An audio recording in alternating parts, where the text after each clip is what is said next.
Hello, good evening. Welcome to Angels Gateway's second podcast. We have so enjoyed the first podcast, and I have to say there's been quite a bit of hysterics before we started recording this. We've been having a good laugh, and I think John might put some of the outtakes up at the end. But now is the serious stuff.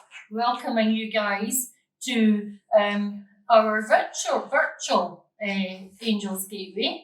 And your mediums tonight are Elaine Millar, Laura Robinson, Scott Carruthers, Carol Cornet, and myself, Ada.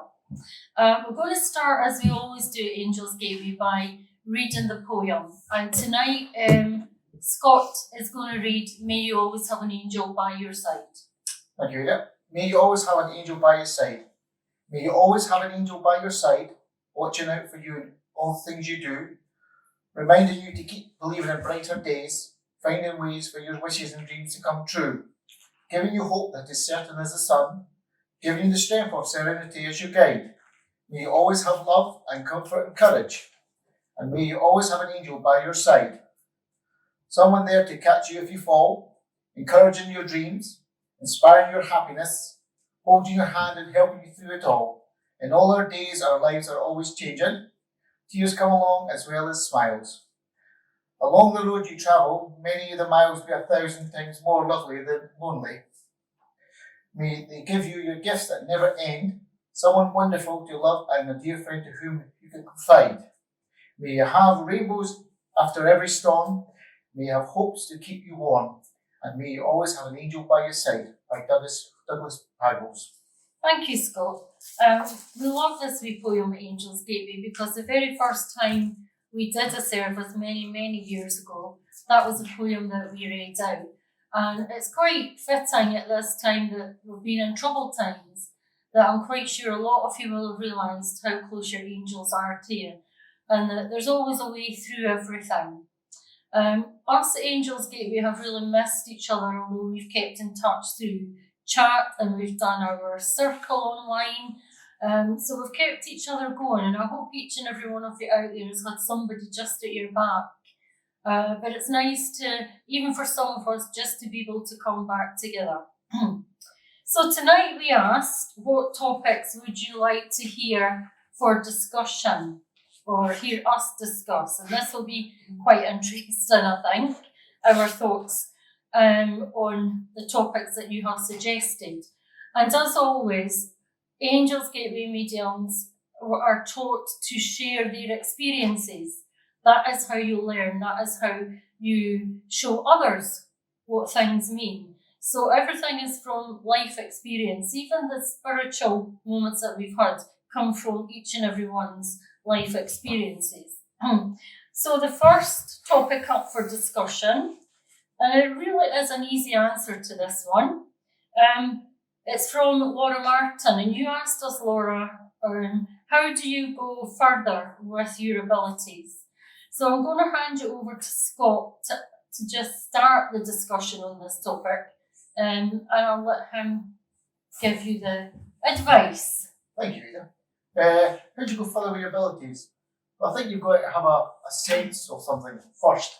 You might not know what it is or how to deal with it, but life will draw you to either a spirit medium or Angels Gateway, and somebody, a medium, will give you a reading, or somebody in the group will recognise that you have some abilities. And once you go for that, it's all about embracing them if you want to, and learning from being in a circle or speaking to Ada how you can improve the abilities and just keep using them.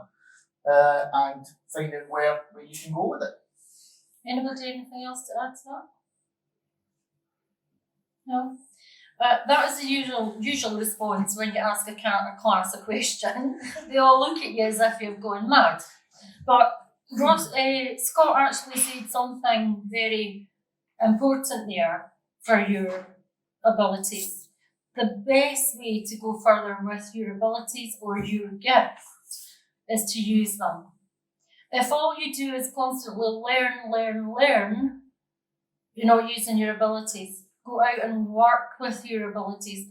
Do what you've been given them the reason for doing to help other people.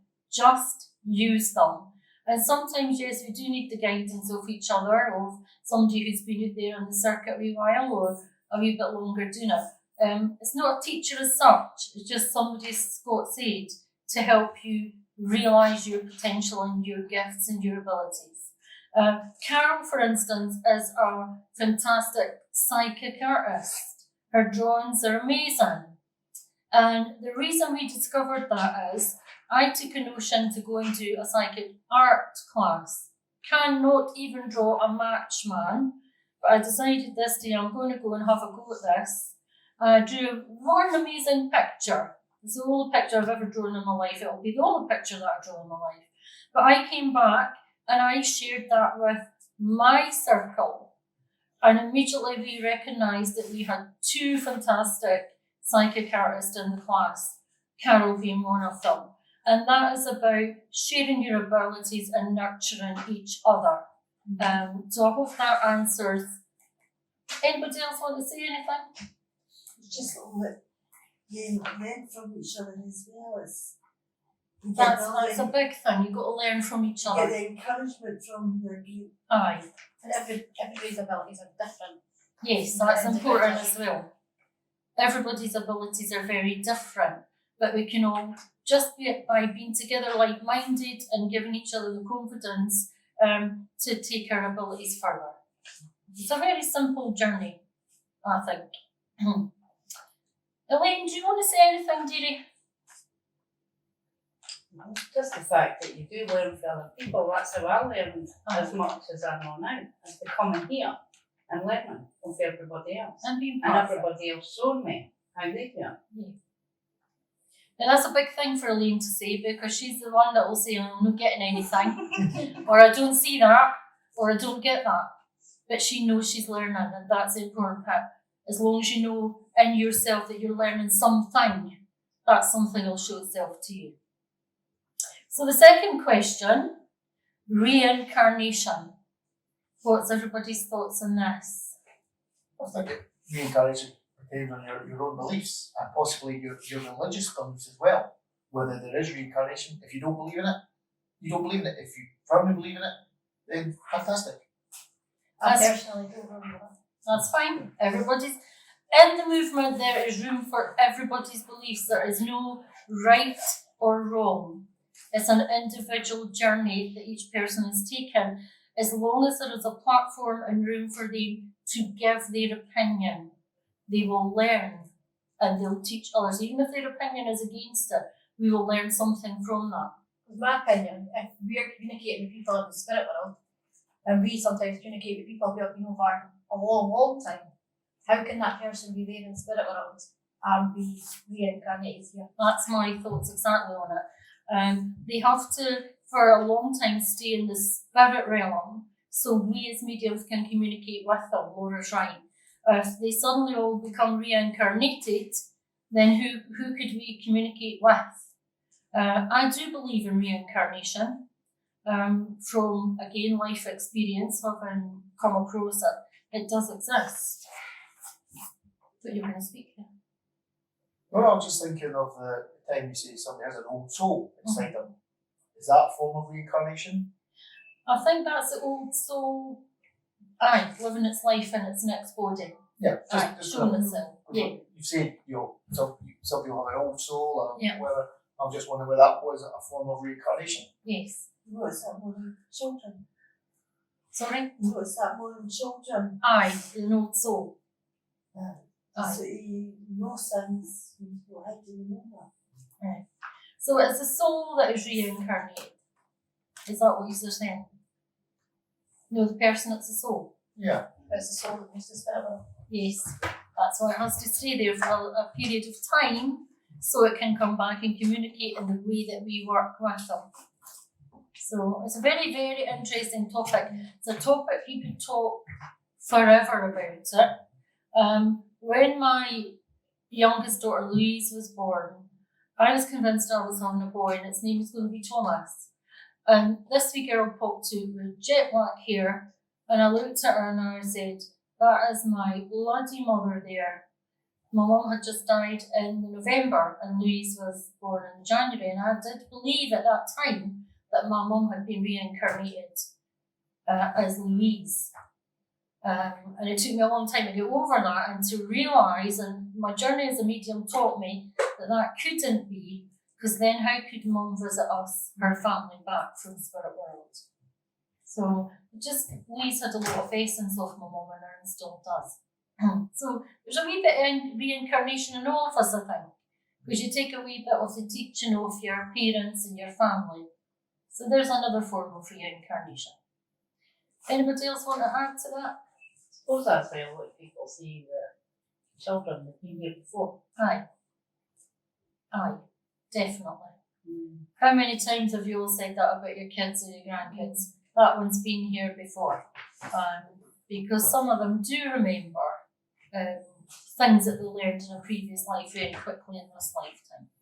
But thank you for your topic, Jackie. We've enjoyed discussing that. We would discuss it all night if we could, but unfortunately we've no good time. Déjà vu, déjà vu, déjà vu. Deja vu. I had one recently last weekend. Aye. Well, I was with my girlfriend away someplace, and a lady's got home here, and it came back to me, and sitting in the same spot, just where the hairs was, it just came back to me. That's from back to forward, years ago. I just get, So deja vu and what Carol had or visions, it's very important when you're speaking about a vision though, is it a vision of the past or does it tell you it's in the future? Because it's different. If it's the past, you're remembering a previous life. Deja vu to me is the soul within just remembering a wee bit of a life it lived before. this was, I had the vision years ago, and now it's come to fruition. And it's come. So it's like things I've had, I'm now coming. I've Aye. been in that place at that time, and I've recognised that it comes to an end. So it's maybe it was just showing me Aye. a wee bit in my future. Maybe. A wee bit. What about that time we, as a group, we had that hypnotist that done reincarnation with us? Regression. He done. Regression, was that regression? Or Yes, It's totally different, isn't it? that's different. That's different. My own thought on hypnotists and regression is not very good from that experience, but hey, you live and you learn. Anyway, the next question from Angela. Can you tell from your first encounter with someone if they have a good aura and what does their colour say about them? The aura is again a huge topic and we could talk about it forever. And just before we started, Elaine asked the question, does everybody see aura? Yes, you do. What did I explain to you, Elaine, when that happens? It's just your gut instinct. You can, if you look at somebody and you get any bad feelings of them or anything. Vibes. That works. It's vibes. When you feel vibes, man, you're close enough to be connecting with that person's aura. It's energy connected. That's the vibration or the vibe that you're getting. And that means you're either too close to the aura, and that's how you're feeling, I need to take a step back. You get that gut feeling or vibes. But auras are amazing and it's so easy to see an aura. The colours in an aura are completely changeable from minute to minute because it seems to work with the emotional, the heart and the soul. From day to day it's very different in your aura as well. Everybody interprets the colours differently because I think some of you can see auras. Can you see auras, Elaine? You can't see nothing, you. Laura can see auras. Scott? No, I'm not that. Not yet. Stages, no. And you know what, not everybody can. It's maybe not part of their gift of being a medium. Carol, can you see auras? No, I don't see colours. I can gut feel. Right, so vibe. The vibe is a very big part of auras. So don't think, oh, I can't do auras because I can't see them. When you sit beside the person to do the reading, you're immediately getting that vibe, so you're connecting with the aura anyway. It is beautiful to see an aura, and quite often when the mediums are working platform here, they will say, I'm coming to you because I can see your aura, or I'm very drawn to your aura. It is possible to take an aura photograph if you're ever in a place where you can get that done. Get it done because it's beautiful to see as well. It's lovely. The colours mean different things to everybody. There's no really a specific you can say about a colour in a person's aura, because you also have to read the colours, the pink going into the green or the yellow going into the blue. Nobody's colour aura is just one specific colour. You've all drew auras, because we've done the exercise where we take the colour we think is around a person that we're sitting beside. So we've done that aura exercise. I have seen a black aura. Quite often I am asked by people, is my aura all black? I have only ever seen one black aura, and it belonged to somebody who was actually family, and they were in quite a dark place at that time and negative and couldn't see a way forward. So thankfully that was dealt with. Also a child's aura.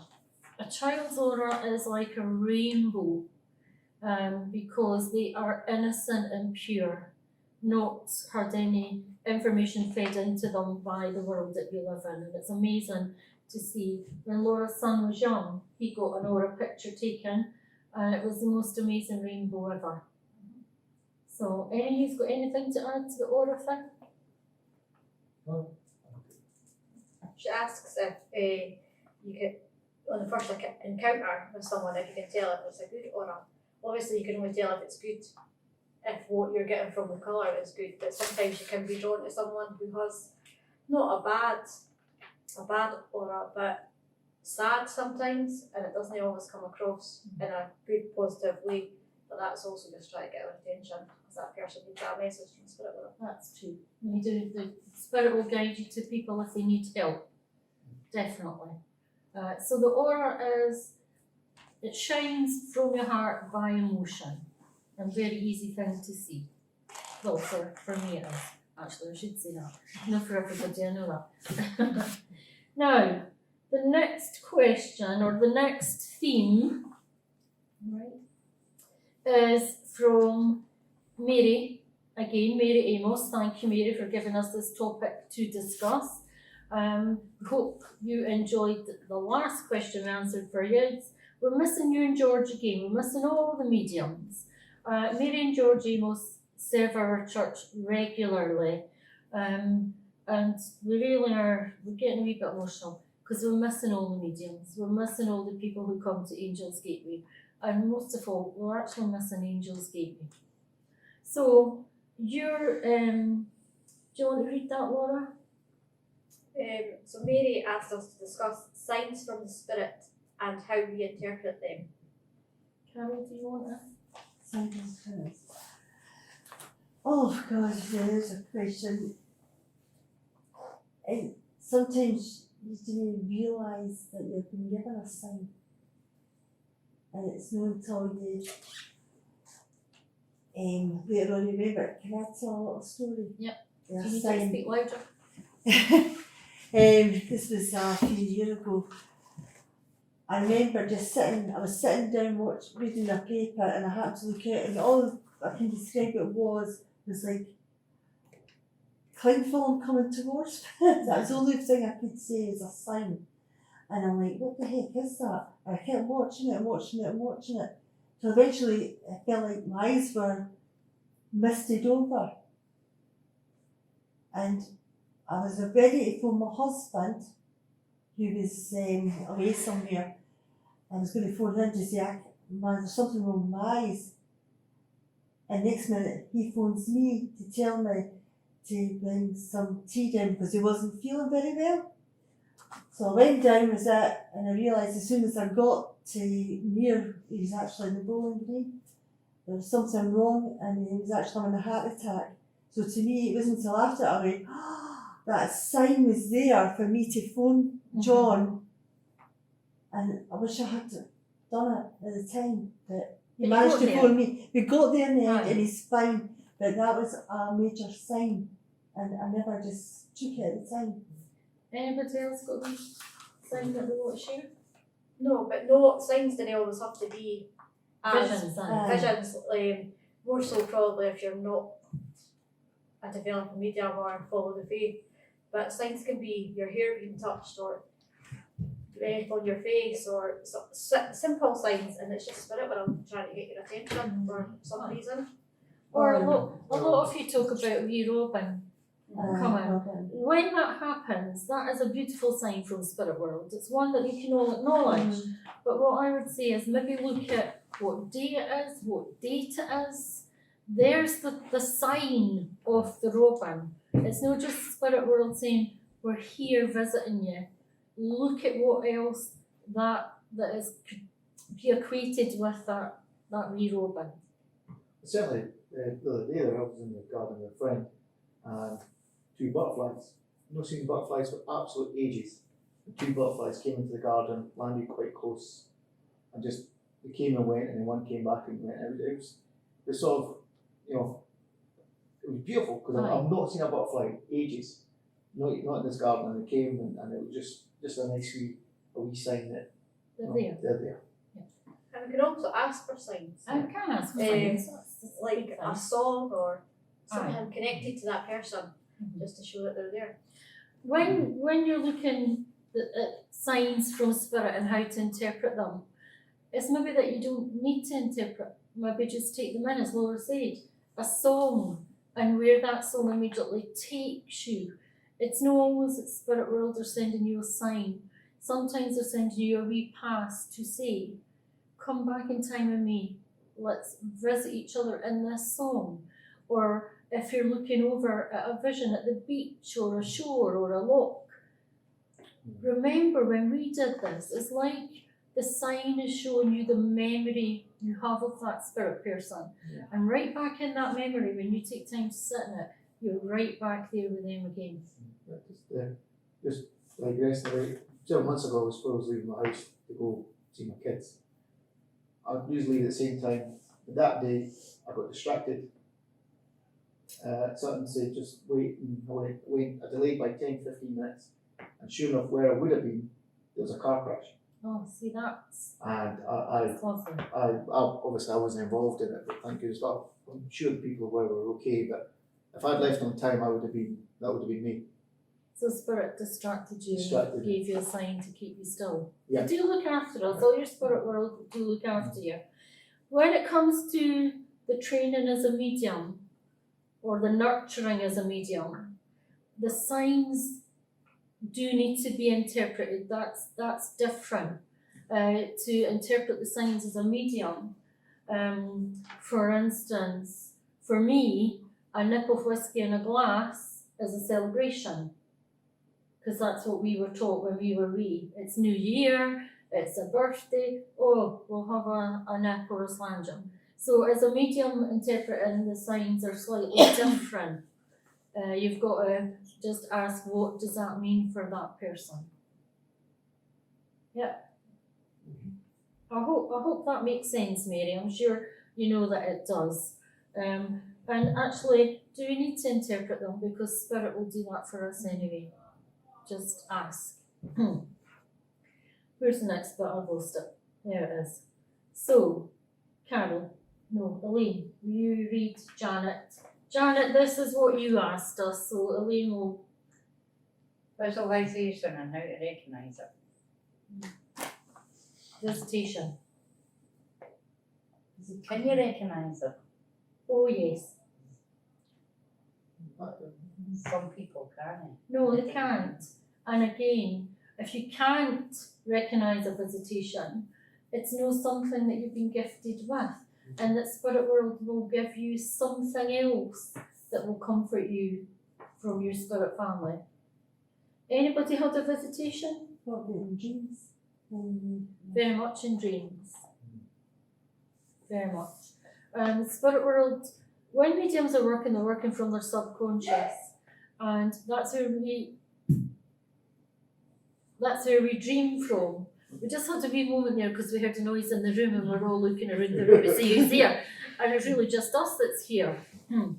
And now they've distracted me. Why? You dream from your subconscious. Mediums work from their subconscious. It's where your brain is most relaxed for some people, and it's where spirit world can come and visit. Also, spirit world can come and take you in thought to visit the aim in spirit world. Doesn't mean you've died. It just means you're completely relaxed and your soul has faith enough to go with that spirit family member for a wee tour of the spirit world. Visitations are beautiful things. And when you say, how do you believe it? Is that what you said to me? Oh, some people can't recognise it. Some people kind of recognise it. I would argue that how many times have you woke up and went, oh my God, that was so real, but I didn't think I was sleeping, but I've just woke up. And your brain tries to rationalise it and make sense of it. Last time you asked me if I had an out-of-body experience my very first reading. And did you? Mhm. There you go. You see? There you go. It was just, it's like a telly screen, but the colour, it's like watching a movie, but the colours are more vibrant or really rich colours. The colours, everything about a visitation, everything about the spirit world is absolutely beautiful. Absolutely. Colours, the tastes, the smell, the essence of spirit world. And how many times do I tell you this? Time does not exist in spirit world. So in your meditation of 20 minutes, you could have been there a week, a fortnight, and achieved so much and done so much with them, because time doesn't exist in spirit world. Time is of this world. It doesn't always have to be when, like you're talking about dreaming or when we're relaxed, because I remember the very, very first one I had was maybe when I was 12 or 13, and it was just not long after Granddad died. And I was going through a really, really crap time, and at 13, I wasn't jumping into my bed and meditating at night time. And maybe I appeared on the There she bedroom was wall. going to pubs and nightclubbing And it appeared on my wall, but not how my last memory of him. It was a picture from a few years ago, and I would probably say that was a wee bit of a turning point in probably my behaviour and the way I was acting at that time.